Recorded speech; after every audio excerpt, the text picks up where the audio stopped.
both of you talked about the inspiration. So the inspiration needs to be there. We need to be inspired to pick up a suitable practice which matches, which is in a way a different framing to the mainstream understanding of how can I have motivation. I should do, and I need to somehow find that source of motivation. I feel your approach and attitude is quite different by speaking about inspiration instead of motivation.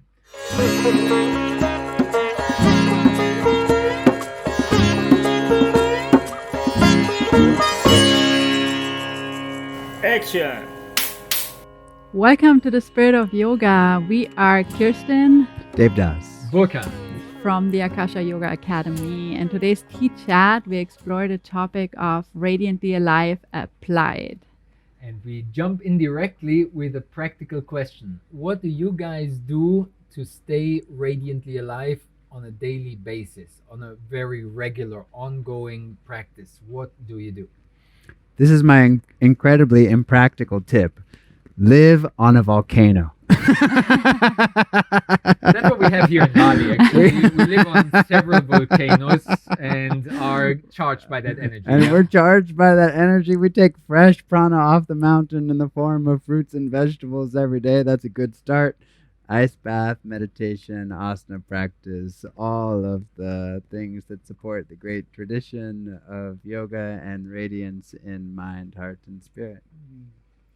My routine that I currently just took up, it's a temporary routine. I'm on a cleanse that definitely enhances the radiance. It's a cleanse that is at the same time also nourishing, healing, balancing, just recalibrating the whole system physically, energetically. I would also say spiritually and emotionally. So this is one thing that I'm currently doing. And ice bath, Devdas already pointed to that. Burkhard is also of the same family. We are enjoying a lot ice bath currently to really enhance our radiance quite a bit.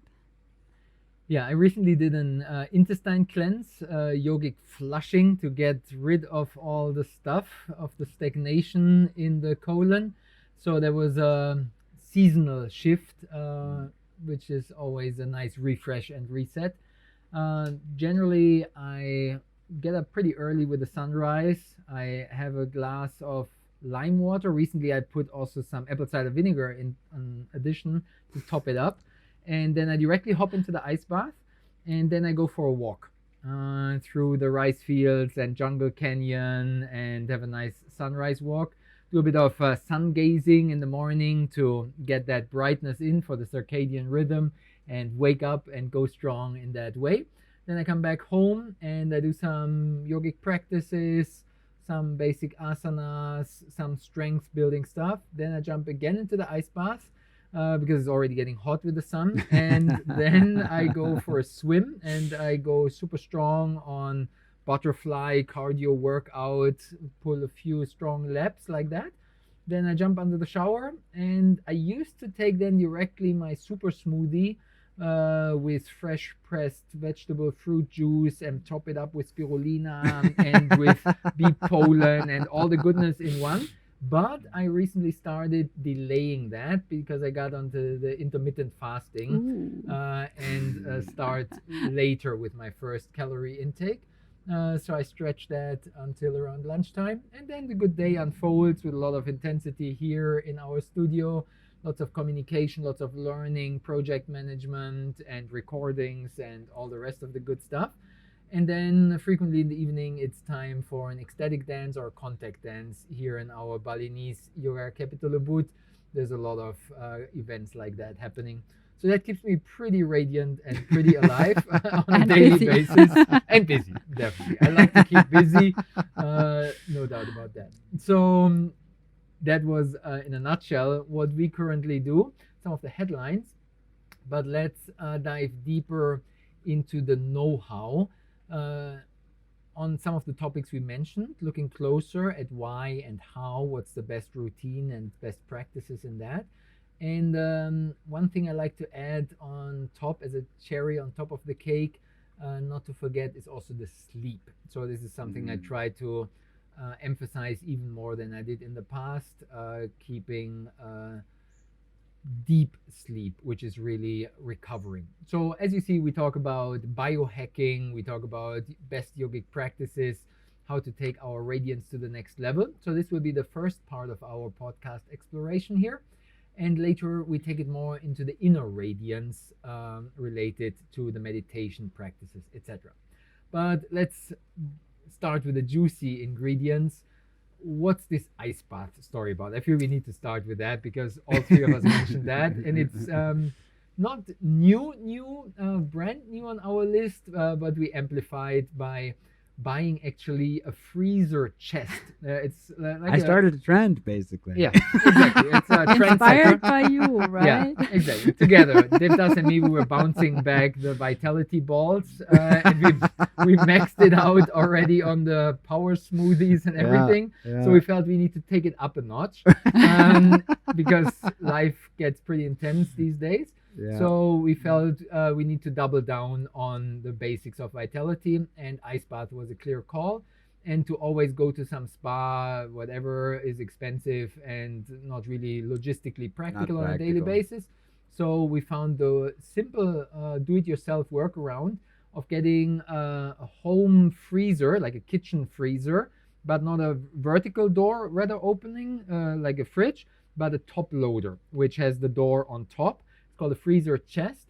And it's generally pretty affordable. Even here in Indonesia, we paid something like, I don't know, maybe $300 or something like that, 250. So it's of course an investment, but it lasts for years and years. It needs some electricity, but apart from that, it's a pretty much self-containing thing. One-time investment of $250 boosts your vitality. I think substantially. Amazing. Substantially. So how do you do it? How long do you stay?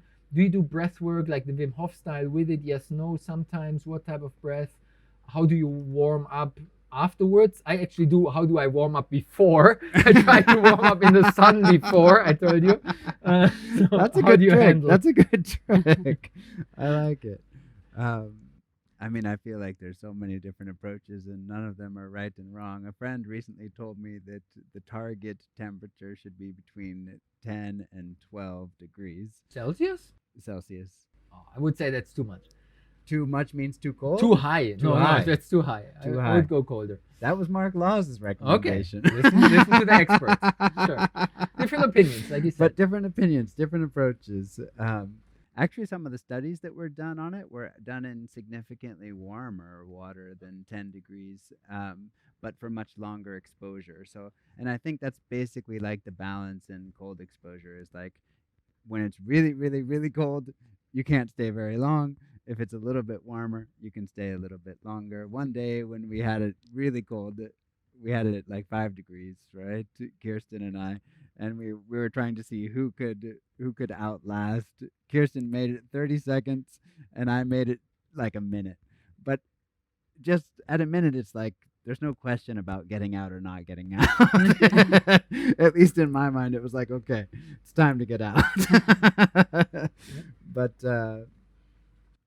also, like, there's so many different elements to it. It seems like it's a kind of a short topic, but rather it's in a way a long topic because if you sit in it, you get a thermal barrier after just a moment. So it's like if it's very, very cold, if you just stay totally, totally immobile, you can really extend the amount of time that you stay in the bath. And Kirsten's favorite move is she kind of does this fun kind of like swimming almost, like swimming, but you're not moving in the bath. And that, of course, significantly increases the cold. But in general, I mean, I feel like one of the reasons why it's such a popular topic today is I think there's a lot of disease in the world actually that's essentially caused by inflammation. And that comes, I think, partially from diet, partially from sedentary lifestyle, partially from who knows where, stress, definitely stress,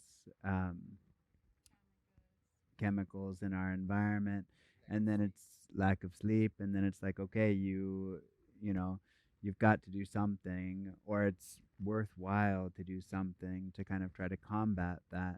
there are kind of the classic, being in Indonesia, we should also mention there are the classic kind of jamu approaches, which is just like you can turmeric drink, you can have turmeric drink and different things that actually fight inflammation from the inside. But I would say as effective, or perhaps even more effective, seems to be the ice bath. Um, and there's different approaches to that, longer rhythms, more times per day. What somebody that I was reading was saying was that 15 minutes per week. And it doesn't actually matter how you divide that. Like you could divide it into 15 1 minute like dips, or you could divide it like 3 minutes, and then you'd only have 5 days a week, one time. Just can divide it basically however you want. I find in my own schedule, one of the things that's neat about having it in the house is that it's just there all the time. It's like I'm a little bit hot. It's a sunny day outside in Bali. I'm about to eat lunch, but it's like, you know what? I'm just going to jump in the ice bath first. And that really, I think it's like Kirsten was saying after we got it, why do you need coffee once you have this thing? It's just like you get in and you're just boom, like instant vitality, bing, and back online, and kind of in your afternoon slump where it's like, oh gosh, I could use something to pick me up a little bit. Nothing more effective than the cold water. It's really amazing, isn't it? Yeah, and interesting. Recently, I started to do that in the night just before going to sleep, because right now my routine with child, with work, doesn't allow for any other time to actually be at home and to hop into the bath. So I'm going at the moment right before going to sleep, and as I started with the ice bath, I felt it has like this pick me up effect, and I really love to do it in the afternoons when I have this natural dip. I like to hop in, but yeah, I was first a bit skeptical about doing that in the nighttime. I tried it, but it has actually really good effect on sleep. I feel I'm sleeping better, like I fall asleep faster, and like the sleep quality just really improved. So I love it at the moment to just go right before going to bed and then cuddle into bed and be ready to sleep. Yeah, it has definitely an effect on improving sleep, and I feel also on stress management. Probably with this regulation of inflammation, also there's probably a back looping to the phenomenon of stress. So I feel not only physically it's really a good practice to charge your vitality and your radiance, but it definitely overlaps into the mental realm. Yeah, on the sleep topic, I actually also regularly pick that up just before going to bed. It matches a bit with some of the sleep research, which suggests that the too warm body temperature, core temperature, can make it difficult to fall asleep. So there's even special expensive mattress pads which cool down your body temperature in the early evening, nighttime. So there's some hint on lowering the body temperature before sleep. Generally, the washing off the water is generally very purifying and cleansing. We have this in Bali also with these water purification temples, and there's so much resetting also on a psychological level, as you describe, very much. And in this way, we kind of go fresh into bed as a reset to not carry all the hyperactive mind and all the tasks and to-dos, worries and stories of the day, to not carry that directly into the night, but just to have a nice reset. It's quite inspiring. Yeah, I was skeptical at first because I enjoyed like this pick me up effect of the bath and didn't know if that really goes together with going to sleep, but actually it goes together very well. Yeah, surprising. Exactly. One could imagine that it's kind of like then I'm too activated and hyper and cannot sleep, but there's something in the evening, if one is in the right rhythm of the circadian cycles, that it's then just time also to cuddle under the blanket, to warm up again. Right. Exactly. Yeah, I come from a background of the sauna approach. I grew up with that. And it makes it, of course, much easier to come out of the dry sauna, finished Sure. Russian style or Turkish steam bath out of the hot into the cold. Makes it, of course, easier to cope with. That's probably why I have the tendency of warming up in the sun first before going in. But then I actually like to go a lot stronger. Like I keep mine rather between like 2 degrees and 7 degrees or so. Sometimes in the morning when I leave it in plugged in overnight, then it even like has an ice on top, a layer on top, and then like breaking through the ice. Then I feel like, yeah, now we're talking. So I like to go strong in my life. I always exaggerate. So I'm on a rhythm of 2 to 4 times per day in the ice bath. Same. I'm also 2 to 4. Yeah. And then of course there's a thing of how long you stay. Yeah. Of course makes a huge difference. What makes it a lot easier, maybe that's a last secret pro tip we can give. If you want to stay a bit longer, keep your fingers, hands, wrists, and your toes and the whole feet outside of the water. Because this is where, from the circulation and from the exposure, it's a lot more tough on fingers and toes. And if you don't put those in the whole time, but keep them periodically out, it's a lot easier to stay a lot longer. So that would be my pro tip. And the movement makes a big difference. If you move, you get cold quickly. Yeah. If you stay still. Maybe one last comment we can make. Super famous nowadays is the Wim Hof style of hyperventilating, strong 2 more breaths, etc. And I generally like this type of breath work intensity. But for some reason, intuitively in the ice bath, I go the opposite. I stay just super calm, meditative, focused, peaceful, and just calm down everything into the stillness. Interesting. Beautiful. I mean, I feel like in some ways, probably that depends on what your intention is behind why you're doing the ice bath. One of the things that they were actually showing in terms of research on ice bath is that it helps people cope with stressful situations. And I think in a weird way, the ice bath for your body, not like very temporarily, is a stressful situation. It's like you get in and it's kind of like definitely fires up. You're kind of like, oh my gosh, something's wrong. The body's telling me something's wrong. But one of the beautiful things, like you said, is if you can kind of counteract that energetically, just like, no, everything's okay. Like, I'm just going to sit here. I'm going to relax. I'm going to breathe. I'm going to be present. And, you're kind of retraining in a way your nervous system to deal with stress in a different way. It's like it has the stress of the ice bath, but then it's like, no, the body's relaxed. The breath is relaxed. And that might have something to do with this effect of building resilience to stress through the methodology of the ice bath. So, yeah, I was reading actually a related study that if one is able to relax into that challenge, this is where a lot of the benefits are coming from. Instead of just jumping in, panicking, jumping out, one misses out on some of the benefits. We must say that we have an advantage living here in the tropics and when the sun is waiting. Yeah. It's of course Although a lot easier. I should also say that many times I'm up very, very, very early in the morning to practice, and it's cold.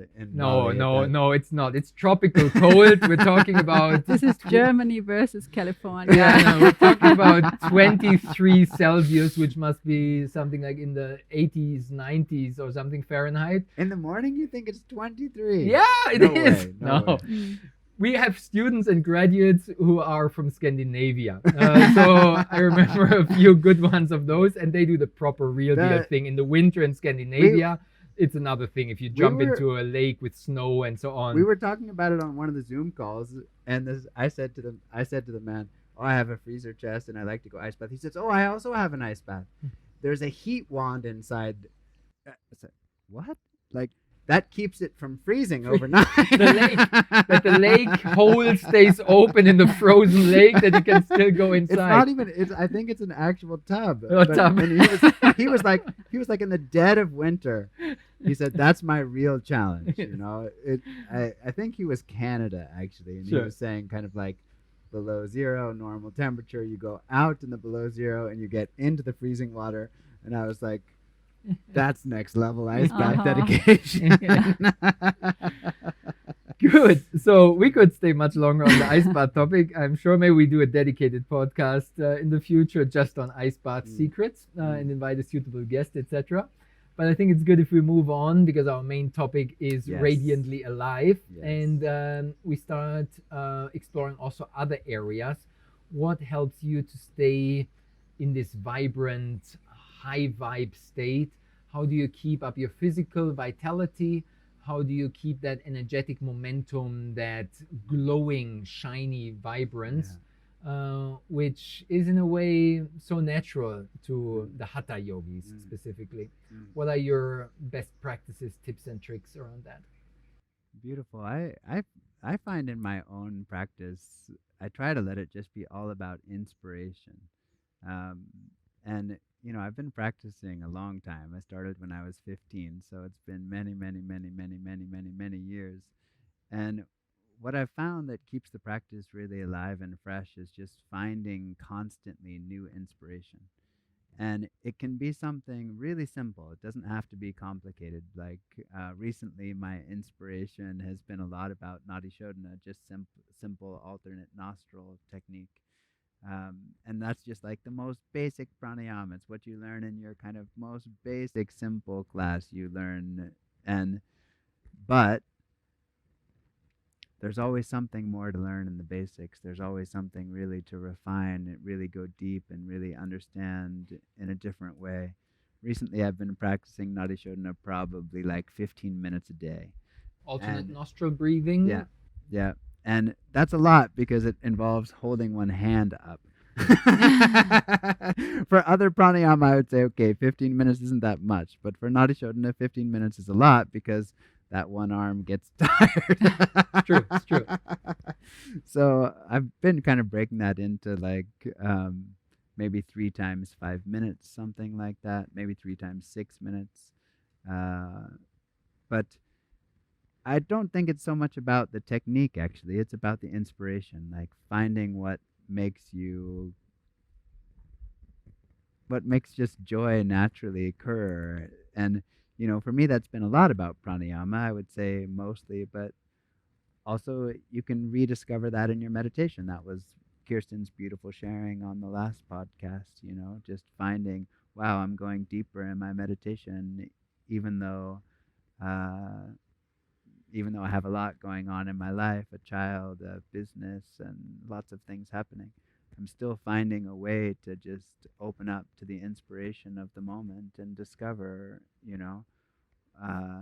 the depths of the meditation experience and the yoga experience. And, you adjust that as appropriate in your life around other circumstances, but you also let it be something that really is a source of inspiration. One thing that I heard a long time ago that made an impression on me, and it's still with me to this day. Someone said, take the love that you feel and the passion that you feel about yoga when you very first start, and just don't ever let it change. Like, keep that freshness, that love, that vitality, this, wow, I discovered something just incredible. I discovered the most mind-blowing thing. It's just fantastic. And, keep that kind of love affair with your practice alive. And then your practice, of course, goes in natural rhythm. Sometimes you're doing more hatha yoga. Sometimes you're doing more pranayama. Sometimes you're doing more advanced hatha yoga. Sometimes you're doing more yin yoga. You just find your way for the season and for the moment and for the time. But that sense of inspiration and that sense of kind of like love and the love affair is still alive. The love affair with the practice. It's just like, can seem strange to say because I've been practicing for so long, but I can't wait to get to my mat. And you just come off your mat. Yeah, even just between 2 recordings, Devdas had to practice for a moment. I love this obsession for practice. It's amazing. Any moment is good enough. Any moment is the right moment. Exactly. Awesome. Yeah, I guess what it's really about is the aliveness, right? The freshness, the connectedness, the inspiration, as you say, kind of that it matters to the situation, that it matters to you, kind of that it doesn't become stale and technical and routine, like that it is a routine with passion, and that we kind of also really adjust according to what's relevant Yeah. in our life Yeah. right now, and that sometimes more need for self-care on a physical body is needed. Like that was for me quite a long stretch after giving birth and recovering after giving birth, so there was quite a lot of attention just in physical recovery and using the practices, aiming also to recover physically, kind of hatha yoga practices, yin yoga practices, diet, many measures to come back into strength and vitality and radiance. And other times, kind of where this is more in place naturally, or carried by a routine that is suitable, there's much more space then to lean into your pranayama, into your meditation, into your inquiry. So the practice must be relevant. Like whatever we do, I feel needs to be relevant for our situation, and then it is inspirational because it is a direct response to what's there, to what's present. And there's also this tendency, I think, sometime in the mind. In my university days, I lived, uh, I guess it was 2 blocks from the ocean. So 2 blocks walk from the ocean. You could hear the ocean at night. It was absolutely amazing. But what I witnessed a little bit in myself is, if you live even next to something completely magnificent, I mean, the ocean is utterly magnificent. But when you get into the state of just like, okay, I'm busy, I'm in my university, I've got lots of things to do, you can just pass by the ocean and not even see it. It's just like it's there, but you're here. You're in your exam and in your worry and in what might happen and how to best study this or that, and suddenly it's like the ocean's still the same ocean, but you don't see it in the same way. And I think that's also part of the love affair of practice, is like really keeping the practice fresh for yourself with that sense of reverence and love and devotion inside of the practice. um, Really keeps it from, oh my gosh, I'm busy, I'm overwhelmed, and then I'm not seeing it as something that is like deeply nourishing for my body and my mind and my soul. Exactly. What you're indirectly touching upon there is taking the time to practice, to care for my vitality, my radiance. Taking the time frequently is also a making the time, because mostly we don't have it, or we imagine that there is just zero availability or not enough. We have other things to do, and the to-do lists tend to be long. We call our to-do list love to-do list. We would love to do that. We know that we cannot do everything, but it's an aspiration, a hope. And that's in a way an interesting framing. Both of you talked about the inspiration. So the inspiration needs to be there. We need to be inspired to pick up a suitable practice which matches, which is in a way a different framing to the mainstream understanding of how can I have motivation to practice. So usually, oh, I need to motivate myself to do whatever, this workout, that exercise, the ice bath, and the diet, and the this and the that. And how can I build my willpower and more motivation and kind of this? It's in a way more an attitude of efforting, of I should do, and I need to somehow find that source of motivation. I feel your approach and attitude is quite different, by speaking about inspiration instead of motivation. To be inspired has at its root the in spirit, to have spirit within. So I feel that inner calling of my deeper being to, in a way, live a balanced and harmonious life, to care for all aspects of my being. And yes, that comes in seasons, sometimes more in this direction, other times more in that direction. And no, we need to adapt. For example, it's not recommended if you already have a flu and you're sneezing, then you shouldn't go in the ice bath. Exactly. So it needs to be appropriate also, what you said. Ice bath is amazing to strengthen your immune system, that you don't get a flu. But once you have a flu, no, you first need to heal, cure that, get warm again, and then you can cool down again. So whatever is appropriate in that time of my life, in that season of the year, in that monthly cycle for women, whatever matches the time of the day, my mood, finding the appropriate calling, the appropriate action, and listening to that inner inspiration. And we'll discuss later more the different areas and levels of the holistic well being of the yogic art of living.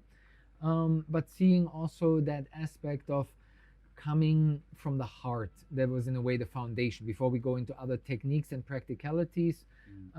Having, in double quotation marks, the right motivation, which is not even a driven efforting motivation, Yeah. but this inner calling, this inspiration. Other people would call it also then the intuition to do the appropriate thing in this moment. And sometimes we need to calm down, cool down when we're overheated, choosing the ice bath or an appropriate cooling pranayama, which helps us to reduce the intensity, let go of some stress and tension. So we need something calming, cooling, maybe centering. Other times we feel a bit heavy and we need something uplifting, and that can be a heating breath work, or it can be a dynamic asana practice, or can be some other engaging exercises, workouts, or even foods. Yeah. It's a holistic life choice, how we can influence the balance in our being, recalibrate, reset, rebalance, to find that dynamic equilibrium, Yeah. that active rebalancing where we aspire to come back to center, which for me is impossible. I jokingly say I balance in the extremes. I do this extreme and that extreme, and then it kind of balances out, which is not really recommended by many yogic traditions. So it's an aspiration. We see how we go in our life. But I'm curious also about like the practices that you are doing. We talked about some hands-on details of the ice bath, but maybe you have some other tips, tricks, some other biohacking secrets, some other yogic secret techniques, some, as you mentioned, also simple things, the alternate nostril breathing, as you described it. Then the attitude, there was another aspect you mentioned, the beginner's mind, this freshness, the curiosity, approaching the same practice with that curiosity as if it would be the first day. That's super important in any sports, gym, workout, exercise, yoga techniques, because frequently the magic is in the repetition, and the regularity, the consistency is the name of the game in vitality and longevity in those practices. But then, of course, it's a certain repetition. And then, how do I stay motivated? No, I stay inspired. I cultivate a beginner's mind. And even though I've been doing this technique for years and decades, I rediscover it every time freshly. Maybe you can speak on some techniques, practices, and how you stay motivated. I mean, to that's a practice. really fun and fun question. I feel like lately something that I've been contemplating a lot is the end of every form of yoga, whether that's bhakti yoga or hatha yoga or jnana yoga or meditation or anything that you're doing, is actually ease.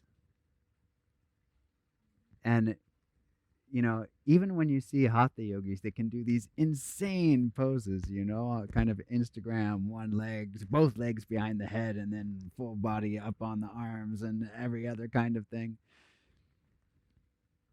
There's ease in it, actually. Like, it wouldn't necessarily be easy for this body, but inside that body, it's expressing with ease. There's a sense of just like, hey, this is okay. Um, and in that way, I feel like like and there's a kind of a season to that too. Like, there's a time at which it takes a lot of motivation and it takes a lot of willpower, and you do have to show up. Sometimes I like to joke, okay, your mat's waiting for you in the morning, but you don't really want to make it there, and so you just tell yourself, okay, 5 breaths, not 60 minutes, not 90 minutes, 5 breaths, and then you show up and 1 breath and 2 breaths and 3 breaths and 4 breaths. ah. And then 60 minutes later, you're still on the mat, because you rediscovered the love and the joy and the ease, um, that's inside of the practice. So I think there's often in these things a period where there is some motivation or some learning or some growth that's happening. But then at a certain point, the end of the fruit of that practice should be that it's simple and easy and that you love to participate in it. And that's kind of maybe where motivation begins to shift into inspiration of just like, okay, it's no effort for me to show up on the mat, it's, and still to this day there's I would say no effort to show up on the mat. It's just I hear it calling me and I run to catch up with it. Just okay, it's time. um, but I feel like that yoga is an evolution towards ease or toward what's natural inside of you is a really beautiful concept to work with, because we tend to think the opposite. Like you see the person in the yoga pose and you think, oh my God, like 20 years of work and I still won't be there. And yes and no, right? It's like it requires some work up front, but to the person who's doing it, it's easy. When you see somebody meditating under a tree, it doesn't look like much. It looks like, I mean, nothing's happening. From the inside, a whole universe might be opening up in a way that it never opened up before. There can be profound insights that are coming. But if you're at the level of those insights, it's not like you're working hard to get to your next insight. It's just like, no, it's just happening. And there's a sense of just openness to see what profound, beautiful adventure is coming next. You just open the door and see who's coming today. Mhm. You know. Exactly. That ease allows for a lightness and the inspiration to flow. Yeah. And then it's in a way more smooth and organic calling, which intuitively I would like to follow. And then even though it's not always easy, it's still, there's a joy in it. And even though there might be repetition, there's an adoration of that, the beauty of simplicity, of, no, for example, alternate nostril breath. You must have been practicing that like for 35 years. Yeah. And now you tell me like, yeah, I was so happy doing 15 minutes of alternate nostril breathing, like after 3.5 decades of that.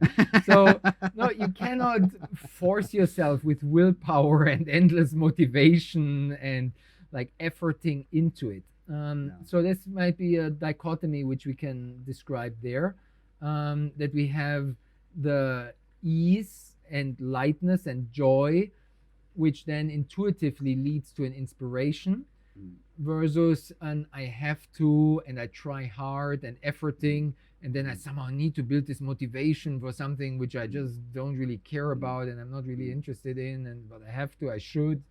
And then of course it's a setup for failure in the sense of trying to establish a habit and trying too hard with that. I guess it's a bit of the attitude about the attitude, if it is an availability for the practice or if there's a goal, an achievement behind it, kind of like if you're just available for your practice or if you do your practice because you want to reach there. So an availability for practice is I'm just here and I'm seeing what's happening with this practice. Like, will I be able to do this or not? Like, I see, like I have the intention, but like I'm just here for whatever will happen in it, of course with a certain intention, but to approach a practice because it leads me there is a very different way of practicing, because the practice, you don't practice because of the practice but because of the goal. If you're available for the practice, you can practice with more ease, you practice with inspiration. If you have to achieve a goal and your practice is only there because you want to reach a goal that you are not and that you hope that the practice will bring you to, probably you need more motivation because you're not here to do the practice really, but to hopefully get to this goal. and an availability for the practices. There is inspiration, there's joy, there's love, um, Mhm. there's just a different meeting of the Yeah, practice. very much. Exactly. Celebrating the process instead of the goal orientation, experiencing the joy in the body while we are at it. The famous proverb, the path is the goal. Um, Absolutely. where, of course, the goal is still there, even if the path is the goal, still there is a goal. But also seeing that the goal is more or less not a fixed some point in space and time to be reached, but what is the goal is vitality, is well-being, is balance, is harmony, is going beyond our individual efforting, trying hard, but in a way the goal is the good life, is the art of living, is the harmony within myself at the different layers of physical, energetical, emotional, spiritual harmony within myself, but also harmony, balance with the surroundings, and cultivating that integrity in many ways, that serenity, and enjoying the process as you described, the joy in the body, and then going beyond the body, and that balance. What came to me also when you were speaking, how the goal is the balance, but it's not a fixed final goal. But I mentioned before this dynamic equilibrium. It's a constant readjusting and adapting to the circumstances, whatever is appropriate. And then the interesting thing is it becomes like a self-amplifying mechanism, because if we are somewhat balanced, then we are more connected to our intuition, and then it comes a more organic, intuitive inner calling that I should care for an appropriate diet. And I notice when I eat too much this, too little of that, then it throws me off center. Just the other day, I had an urgent project to finish in the night, and I stayed up too long. And I broke my good habit of having the regular early go to bed early rhythm and so on. And it threw me off like for 1.5 days.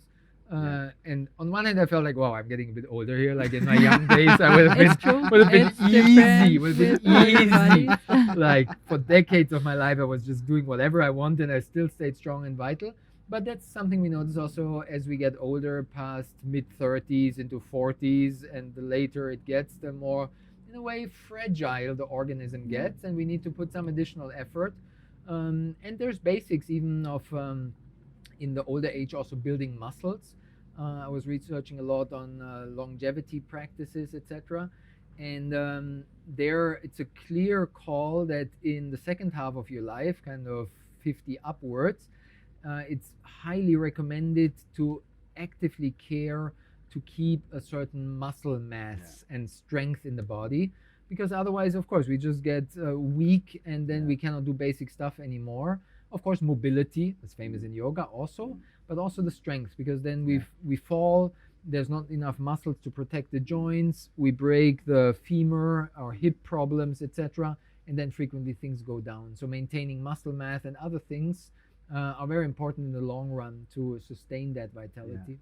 I also feel like what you were saying, which is uh, kind of fun to think about, maybe, is you have all these different like intentions that you're working with. You want to be strong, you want to be vital, you want to be healthy, you want to be this, you want to be that. Um, but one thing that's fun to think about is that they're relative to where you are. They're not kind of just like, okay, I'm going out there and I'm going to go out there like because that guy's out there and I'm going to go out there too. One thing that I sometimes like to think about is like the Buddha's enlightenment. I think it was 30 days meditating underneath a tree. I gather in that there was no food or no water. And he came down from that and said, I found the middle path. It's like, whose middle is that? Yeah, but he afforded himself the rice pudding, the milky sweet Was he eating pudding gear? afterwards. Yeah, Afterwards. Okay, afterwards. okay. Like before, he would have stayed on this severe ascetic diet for another 2 months. But now he was kind of like, no, I think now it's appropriate to nourish myself a bit. This was my teacher in India's favorite food, and one of my favorites also. Yeah. Very popular, but it's just interesting to notice that I think 30 days in austerity for that soul was not austerity. It was like that was his bliss. Like he was just present with what was happening, and that's what was happening. And when that kind of subsided, or when it was time to move out of it, then cure was what was happening, and that was happening. And there was just kind of like a sense that that wasn't like I think sometimes in spiritual circles we think, oh, if I could just sit for 2 days and not move at all, and it's like, and that might happen, but it would only happen if there was ease in it. Mm-hmm. Mm-hmm. Like exactly, you cannot push doesn't through. happen by striving, just like I'm going to force myself. In fact, that's what happened in Adyashanti, right? Adyashanti in the beginning, he forced himself to meditate super long hours, and he had to get surgery on his knee, like as a result of that, because he was like, I'm going to get there. I'm going to get there no matter what. I'm just going to do what the Buddha did, and I'm going to sit down underneath a tree, and I'm going to get there. And it's like, well, but that wasn't actually the Buddha's experience. I don't think the Buddha had the experience that he was feeling like he was getting anywhere. He just sat down one day and the great bliss of his spirit overwhelmed him, and he went into that experience with a fully present, open heart, and 30 days later it finished. Exactly. Yeah? We cannot force the awakening. We cannot effort into enlightenment. That's definitely in many ways agreed upon by the masters. Yet we still try, and there's of course this balance. No, there is a dedication, a certain discipline, but not in the sense of forcing myself, efforting, trying hard, because then it's exactly the question, like how long can you keep that up? You gave the example of the Buddha, like how long can you sit without moving if you just try hard? Or how many decades can you practice alternate nostril breathing? Like 3.5 decades. Like most ego and willpower will be broken before you reach the goal, and then missing out on the main point, as you said, the path is the goal, like enjoying the process and cultivating that lightness and joy. And then as a consequence of that, also there's a balance, and there's also vitality, radiance at the different levels. Maybe we can go a bit deeper into those different levels. We touched upon some of the topics, but looking more systematically at different practices which help at the different levels of our radiance. So initially we talked about the ice bath, and there's no doubt that this makes you feel radiantly alive. You come out like a refreshed newborn. It's just like, bang! Okay. So we kind of intuitively get that. Even if you've never been in an ice bath, I guess you can follow that sense. But try it out. It's really good stuff. So ice bath, sure. Then physical stuff. Some exercise. We could subdivide exercise in cardiovascular, more the movement, endurance topics, and the other more strength resistance training. Then additionally, from the physical, we have from the yoga perspective, of course, also the mobility, flexibility, releasing, softening the muscles, etc. So what do you do to cover on the physical level of the movement, mobility, exercise, both cardiovascular, strength resistance, some strong asanas where you challenge your body? What do you do at that level? Just short and sweet, practical. What are your best practices, tips? Or what do you do personally? Is that me? That's either you, both. For me, it's mostly hatha yoga, vinyasa yoga, what I do for flexibility and strength. Hatha yoga, I'm kind of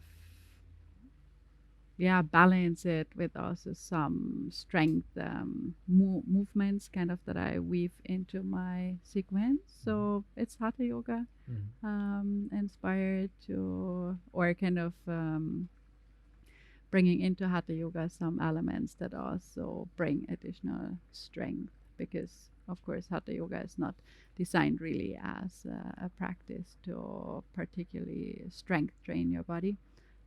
So I throw in here and there some exercises. Okay, yeah. And then you also do sun salutations, which would Yeah, help a of bit course. more with cardiovascular, also Sure, mobility sure, sure, dynamic. sure. There's always some, when I do hatha yoga, there's always some flow practice, or Okay. actually a big part of it is flow practice, Okay. and within the flow practice, static movement, and especially when it comes to inversions, more static, more long holding, and what's the end, also winding down with longer holds. But I would say probably the first half of my practice is much more on the dynamic side of Mhm. practice. Yeah, I mean, that's the advantage of the yogic asana practices, be it hatha yoga, vinyasa yoga, and other styles, that they are in some ways all inclusive and encompass different aspects Mm. and complement each other and are maybe not all inclusive but cover a lot of areas depending on how we put the sequences together. But what I found is definitely since I have a child and time availability is less, also my practice time gotten less. Like in the past, I really like to spend an hour, 1.5 hours, or also when I was kind of dedicating really my whole life to practice, like a whole morning felt like just there's hardly enough time from waking up to lunch to actually practice enough what I want to practice. Yeah, periods of like 3 hours, 4 hours, 5 hours of practice per day. Yeah, so this is definitely not the case with a child and with work. But I feel actually it is totally possible to develop also a shorter routine of half an hour of practice that can be tailoring to the needs and satisfying, and it is possible to actually cater the practice to the busy life of modern people. So I would say a satisfying practice, for a satisfying practice, you don't necessarily withdraw from life completely. Like for quite a while, I was on this opinion that kind of practice to be satisfying, like I need to really dedicate a lot of time to be on the mat, basically. But I don't feel that is true for me at the moment. Yeah, in the context of different spiritual paths, that actually also makes sense. Some spiritual paths in the Asian context are more tailored for the full time monastic lifestyle, living in ashrams, monasteries as monk, non lifestyle, and the full time engagement. And the path of Hatha Yoga is in many ways traditionally actually made more for A the householder, path, for yeah. the daily life integration. Yeah, This so this was something that my teacher said that touched me a lot. Actually, he said, and I liked his thinking on this. He said, either you renounce fully, and when you renounce fully, you don't touch anything of the world, nothing. You don't touch money. You don't touch anything. Like you're just separate, and you're creating your own like separate reality, or you're in the world, and if you're in the world, be fully in it, like be fully present with everything and everyone, and see everyone as a manifestation of the divine, but be radically, radically present in that world. Don't feel like you're running away from anything. Rather run towards the world and the engagement, because it's either one or the other. Maybe that's back to your comment earlier. Yeah, for brother, the about extremes. And exactly, I was directly thinking that while he was speaking. Exactly, it resembles my life. I had periods of the full retreat, withdrawing, 49-day jungle retreat, hiding in nature on a rock, and monasteries, and endless retreats, and endless of that. So going in that extreme. At the moment, more in the other extreme of the worldly life. Yeah. Yeah. Beautiful. Other best practices on the physical side. Anything else you want to share, Devdas? For cardiovascular, like Kirsten and I, for International Yoga Day, we did the 108 sun salutations, and I I was so inspired that I think afterwards already I've done 30 minutes twice, like not the full 108, but kind of half of 108. That's And quite a lot, actually, to do like 50 sun salutations or And so straight through. I That's quite a lot. actually feel like it's really, really, really good for my cardiovascular system, but also strangely, I felt like also it's really good for my meditation, actually. Yeah. Like, that's just kind of one of those things that you think, like you think in your mind all the limbs of yoga are unrelated. Right now I'm practicing sun salutation, and that's like for my cardiovascular health, and that's for this, and then you sit and meditate and you're like, wow, I don't know why, but that had a beautiful effect on my No, meditation. massively. It's like they all support one another. And that's what's so fun in a weird way. It's like it's an integrated approach that really supports every aspect of life, health and vitality and radiance, but also of the body, of the mind, of the spirit. Um, and how beautifully that kind of comes together underneath the umbrella of yoga, where there's approaches and techniques to every single one of those things, and much more. In fact, more than you could cover in a lifetime. It's like not only that, you could go out and kind of 10 different other doors and have a whole universe in the experience of that, but we find the things that are meaningful for us, and we find the way that those methodologies support one another, and that just brings us profound sense of integration of the practice, where it's like, okay, my asana practice and my meditation practice, same, like, I mean, they're all supporting the same thing. Exactly. So the posture practice of yoga is in a way meditation in motion. So the meditation happens in the asanas. Yeah. Also, as we discussed the other day, the asana practice is also a pranayama, a breath work in motion. Yeah. So in this way, we have already those three going hand in hand: the asana, the pranayama, breath work, and the meditation. They are in the asana practice, all three of them happening. So within the postures, there's a meditation in motion and the breath work in motion. And then, as you just described it with the sun salutation example, that after the asana practice, the formal sitting meditation tends to go much deeper. So this is very experiential also for me and for our thousands of students around the globe, that the asana is an amazing preparation for the meditation. So out of the posture practice into the final relaxation, and out of relaxation, very slowly, seamlessly transitioning directly into meditation. And it works so well.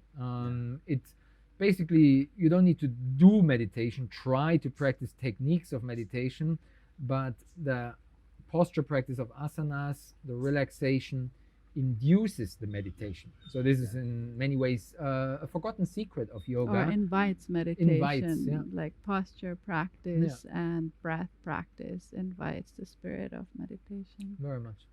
Beautiful, yeah. Uh, Good, yeah. Maybe I share a few ingredients, how I try to move a bit more. We tend to also sit around quite a lot, either talking or working or meditating or driving with scooters across the island, etc. So I try to also stand more. So standing desk, etc. helps to not only work sitting but also standing up. And then generally more movement. So on my morning walks, I actually regularly also listen to podcasts, education. I use that also as a time for inspiration, etc. While walking, learning, combining those two. And then I combine also my morning routine of some asanas, etc. I top it up with some stronger strength stuff, some pull-ups, push-ups, handstand attempts. I'm still not standing freely in the room. What? Still not. Still need the wall. Still a beginner after so many years. But cultivating the beginner's mind, the curiosity, exploring. Cannot do everything. Having fun, exactly.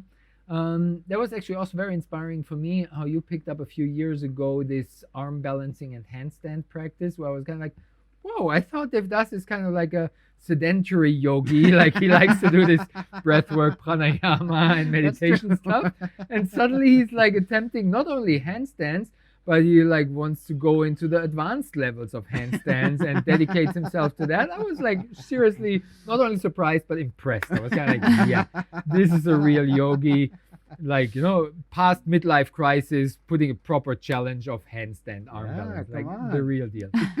Amazing. So I still try to live up to that. Then, as mentioned, I do some strong swimming for cardiovascular. I couldn't be bothered with running somehow. It's not my thing.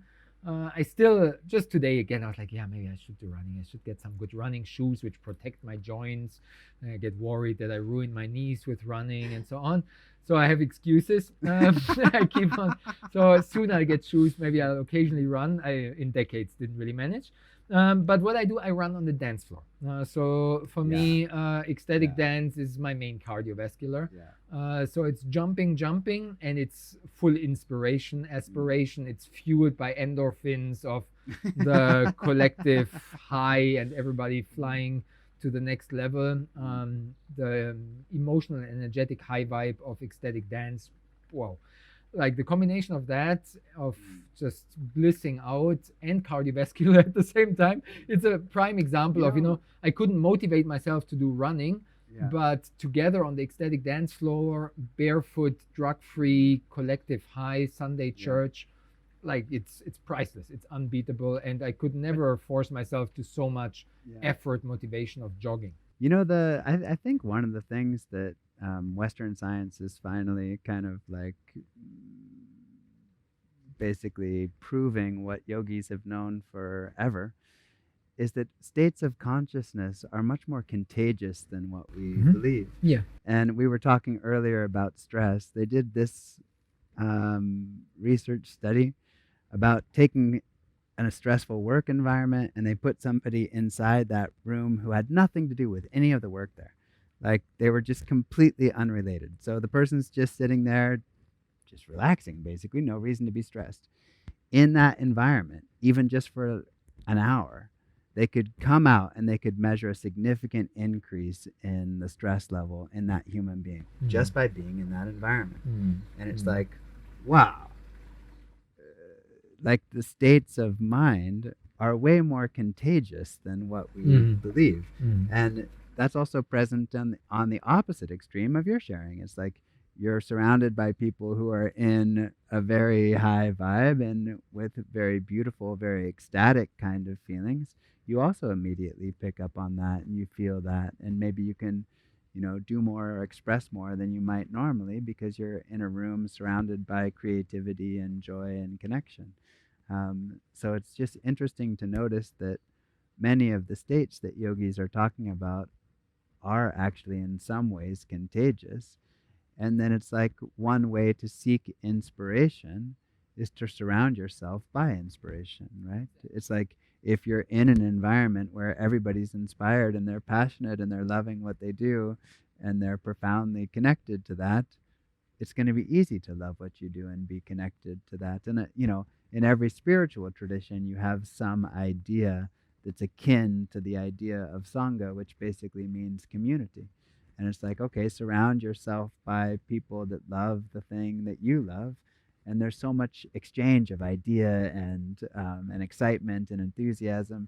I see that all the time on our Zoom calls for the 200-hour course, for the 300-hour course. It's just like people lift each other up so much and support each other so much. Huge. Someone's having a tough time, but everyone just reaches out and supports and loves and shares and exactly uplifting each other very much.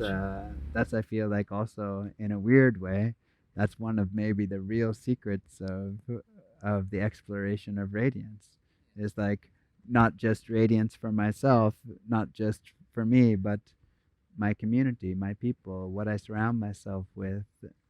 Is that also ecstatic? Is that also radiant? Is that also full of inspiration? If you're in a community that's full of inspiration, it's rather easy to be inspired. Very much, exactly. Reminds me of a beautiful poem by the Sufi mystic Hafez. I caught the happy virus. It's remarkably contagious.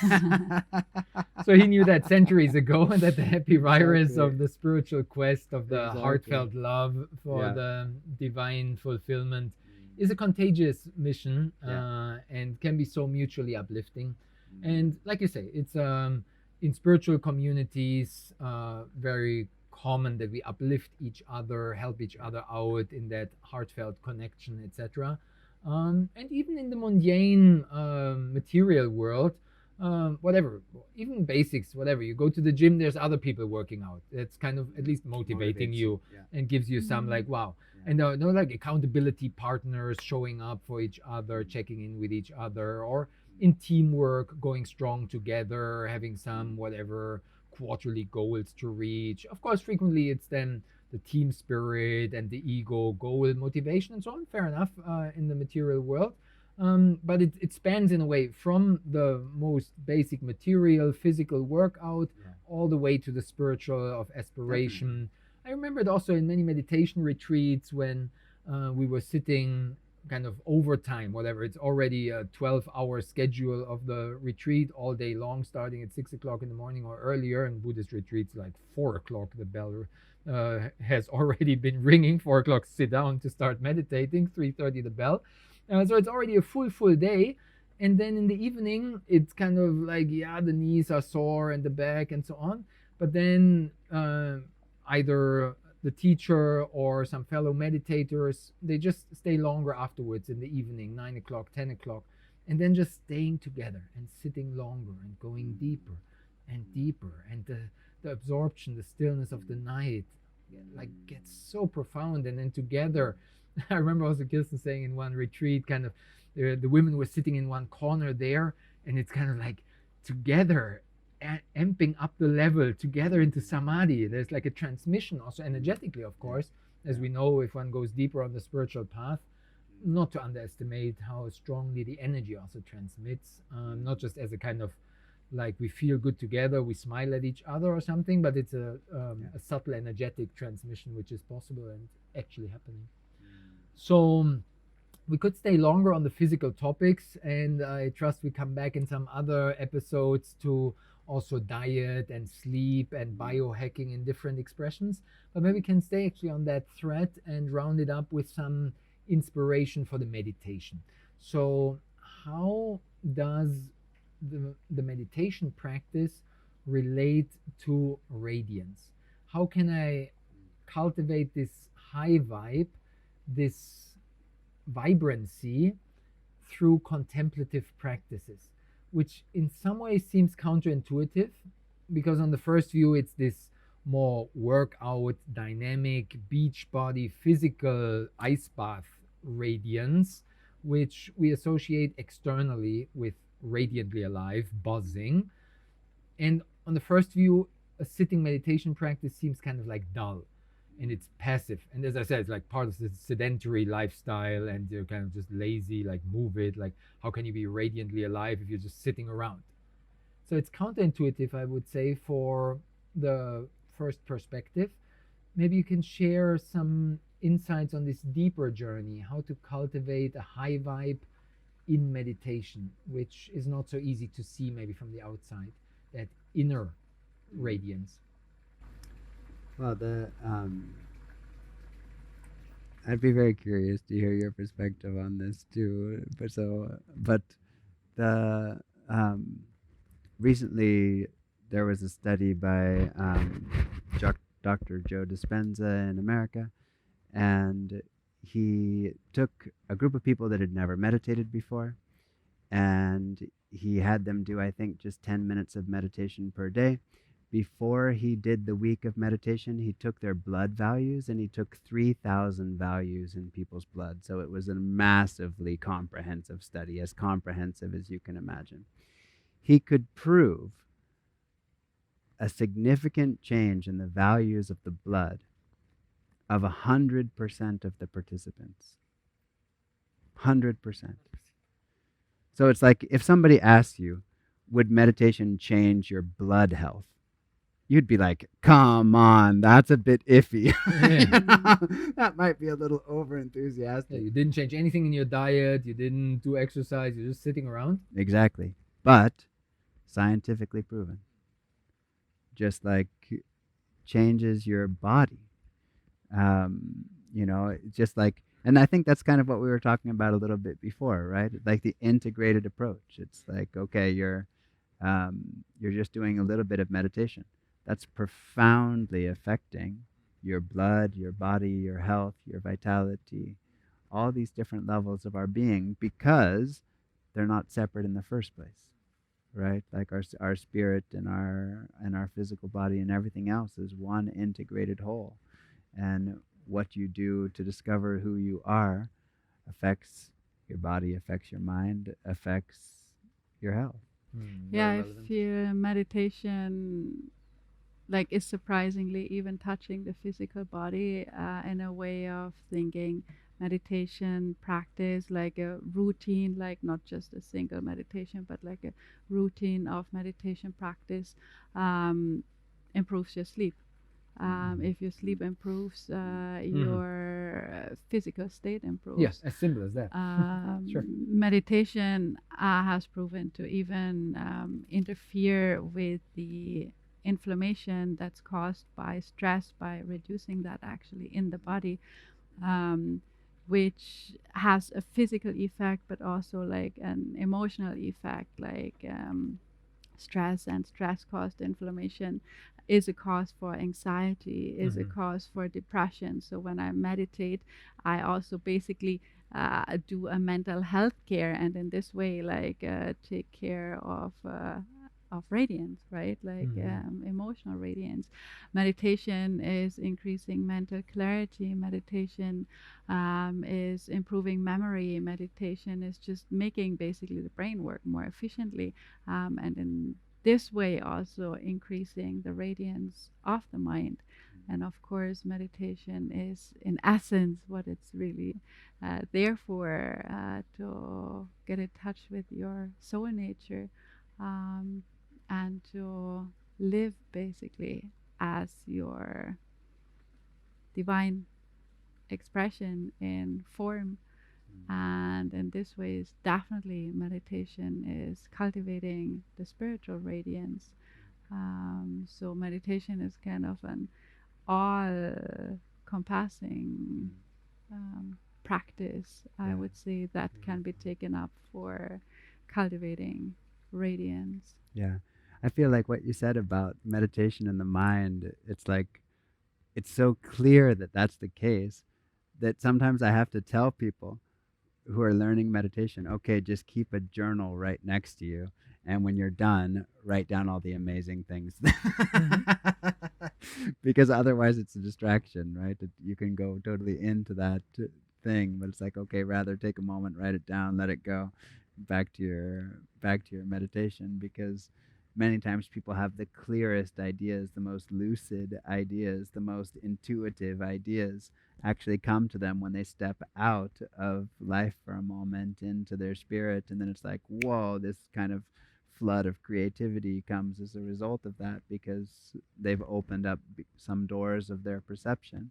And then boom, just the avalanche of creativity starts, because um, the soul doesn't lack ideas for how to express itself.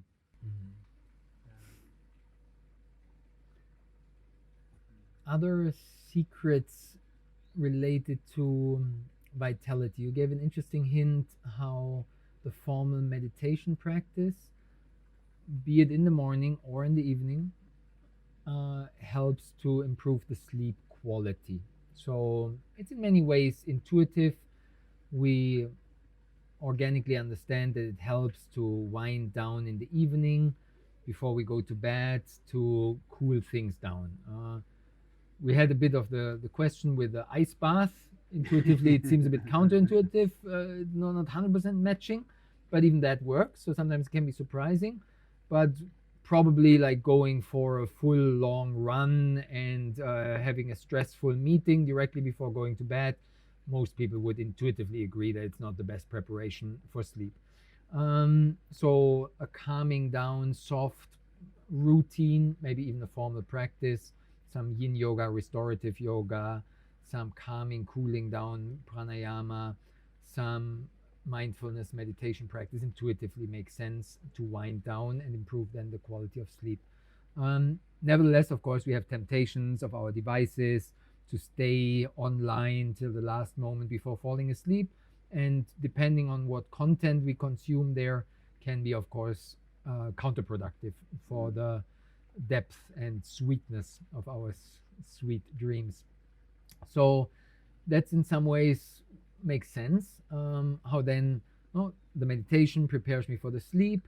The sleep helps me to recover. Sleep is super famous for regeneration, revitalization, rejuvenation, even. It's clearly proven Healing, healing. It's a German proverb, even sleep is your best medicine. And modern science has so clearly proven it. There's no more doubt. If you're doubting, just educate yourself on the proven health benefits of a deep restorative sleep. There's no doubt about that. On the nervous system, digestive system, maintenance, so many things happening. And meditation helps to prepare for that. Then you gave the example how the regular meditation practice improves the blood values. And there's many other studies I could quote. Herbert Benson was one of the early ones studying at US universities about heart, cardiovascular health being benefited by meditation practice. And there's obviously the famous John Kabat-Zinn from the mindfulness-based stress reduction. They've been doing also decades of that research. 1978, John Kabat-Zinn started with that research. That's directly after I was born, so they've been on it for a lifetime and accumulated really solid scientific evidence over the decades.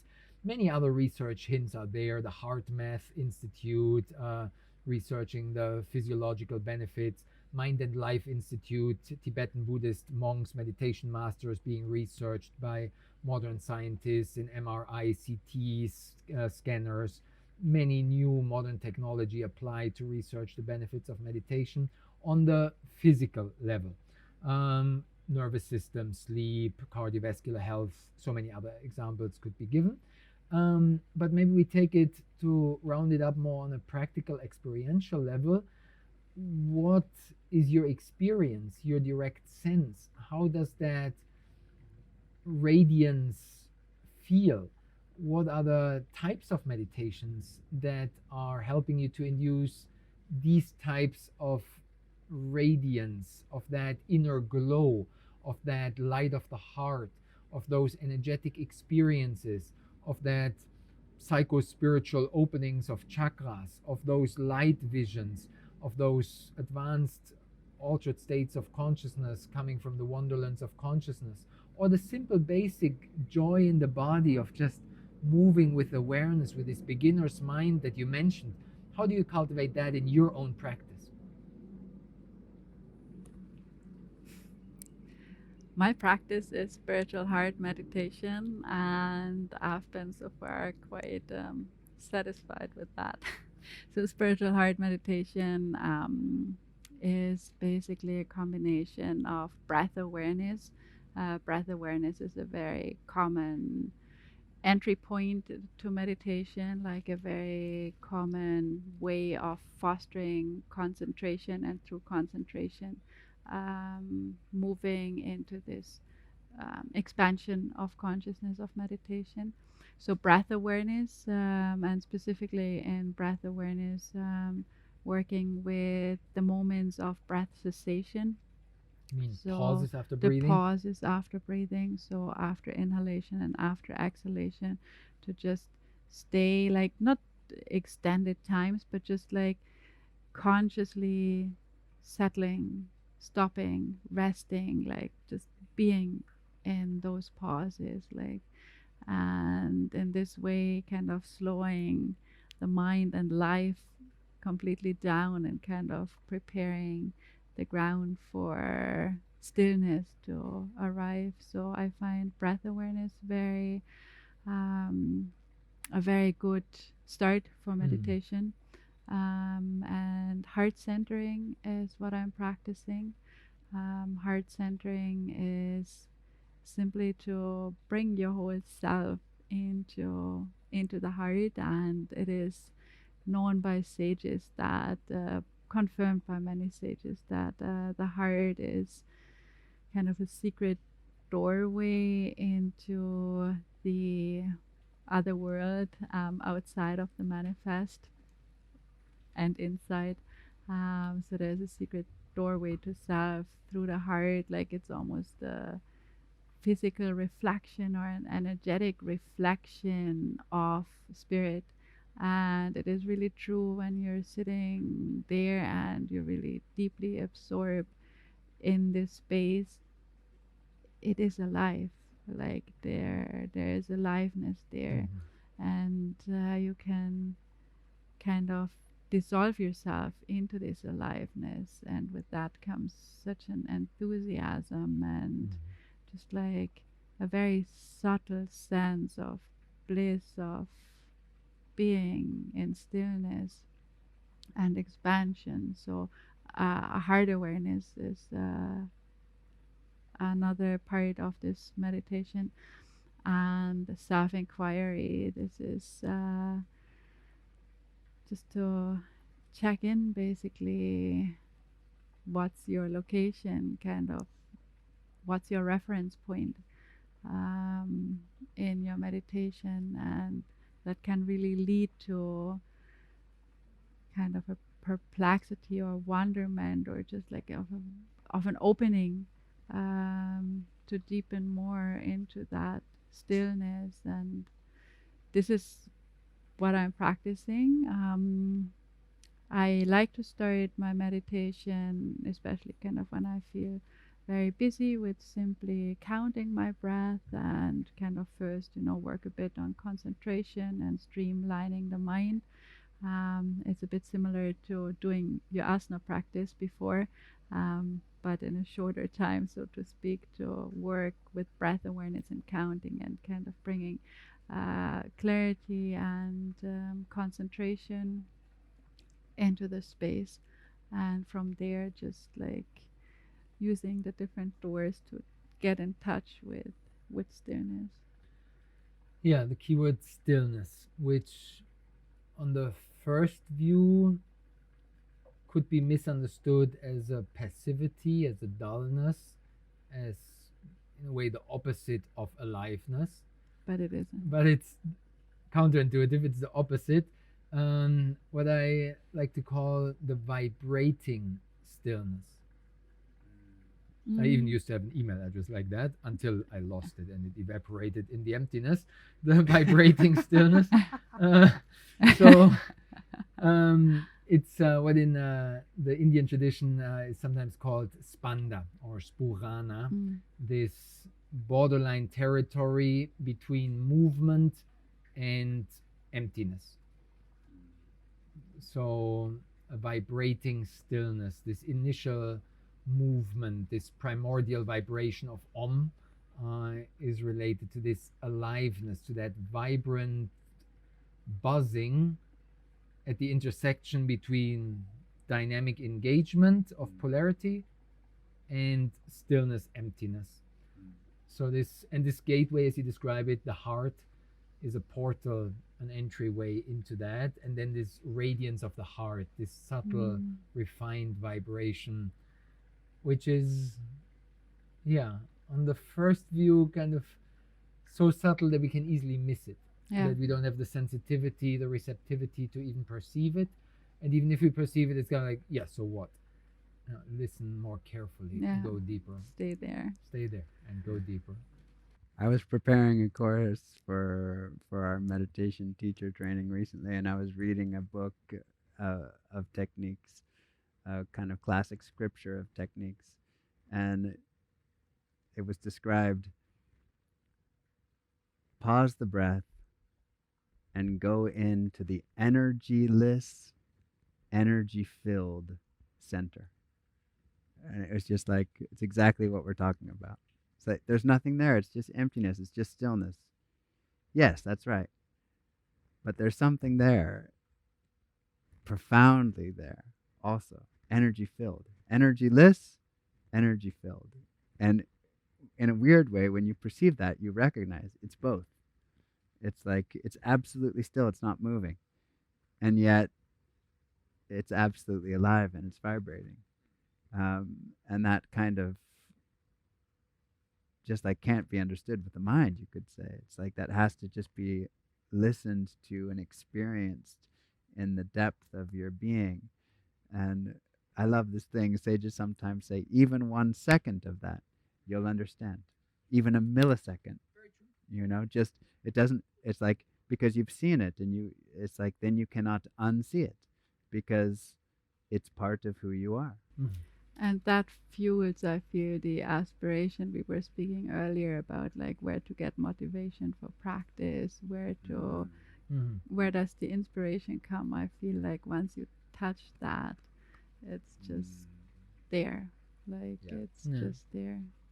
Very much, yeah. The love affair starts.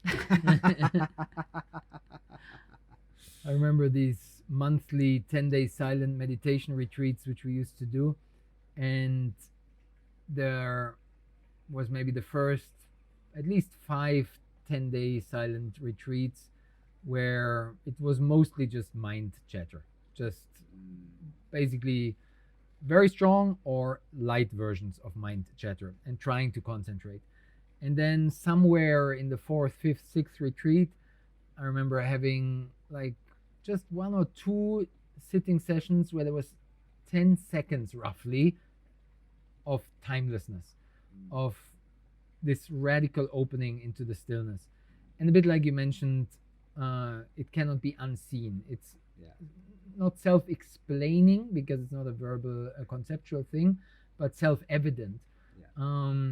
And I remember having that insight after the retreat, kind of all these 10 days of trying hard, sitting, coming down with the knees, this, the back, and the trying to calm down the mind.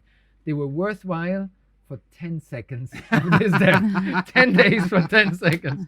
It was for me kind of like a quintessential, hey, no, but it was worthwhile. And like, okay, next month, another 10-day retreat, hopefully another 10 seconds. And then I noticed after like a dozen retreats or so how it really shifted more and more into the predominant state in meditation was that stillness. And occasionally it got more and more disturbed by the noisy mind. So in the consistency, in the continuity, we can go deeper into this vibrating stillness, or as you described it, this energy less, no energy, and full of energy, which I used to call the fulfilled emptiness.